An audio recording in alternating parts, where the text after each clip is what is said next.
26 जानेवारी आला की आपण पहिला प्रश्न विचारतो, आज सुट्टी आहे ना? पण कोणी विचारत नाही, आज मी देशासाठी काय करतोय. झेंडा फडकवतो, देशभक्तीची गाणी वाजतात, स्टेटस बदलतो. पण 27 जानेवारीला सगळं परत तसंच. आजची ही स्टोरी त्यांच्यासाठी आहे ज्यांना वाटतं 26 जानेवारी म्हणजे फक्त सुट्टी. रोहन नावाचा एक तरुण होता, शिक्षित, स्मार्ट, सोशल मीडियावर ॲक्टिव्ह. 26 जानेवारीच्या आदल्या दिवशी तो म्हणाला, उद्या सुट्टी आहे, मस्त झोपायचं. सकाळी झेंडावंदनाचा आवाज आला, पण रोहनचा फोन सायलेंट होता. त्याच्या आजोबांनी विचारलं, तू झेंडावंदनला का नाही केलंस? रोहन हसून म्हणाला, आजोबा, हे सगळं फॉर्मॅलिटीज आहे.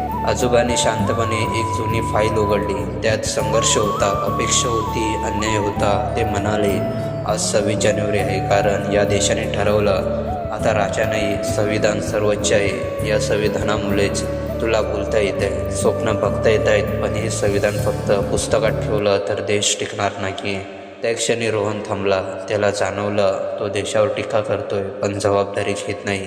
त्या दिवशी 26 जानेवारी त्याच्यासाठी सुट्टी नव्हती, तो जागा होण्याचा दिवस होता. 26 जानेवारी परडे नाही आहे, तो प्रतिज्ञेचा दिवस आहे. अधिकार ओरडून मिळत नाही आहे, ते कर्तव्य निभावून टिकतात. देशप्रेम म्हणजे स्टेटस नाही आहे, ते शिस्त, प्रामाणिकपणा आणि रोजची जबाबदारी आहे. संविधान कागदावर नाही, आचरणात जिवंत ठेवलं तरच प्रजासत्ताक टिकतं. आता स्वतःला विचारा, 26 जानेवारी तुमच्यासाठी सुट्टी आहे की जबाबदारी? आणि खरं सांगा, तुम्ही या देशासाठी रोज एकतरी जबाबदारी निभावता का? कमेंटमध्ये नक्की लिहा. अशी पूर्ण स्टोरी ऐकायची असेल तर चॅनलला सबस्क्राईब करा.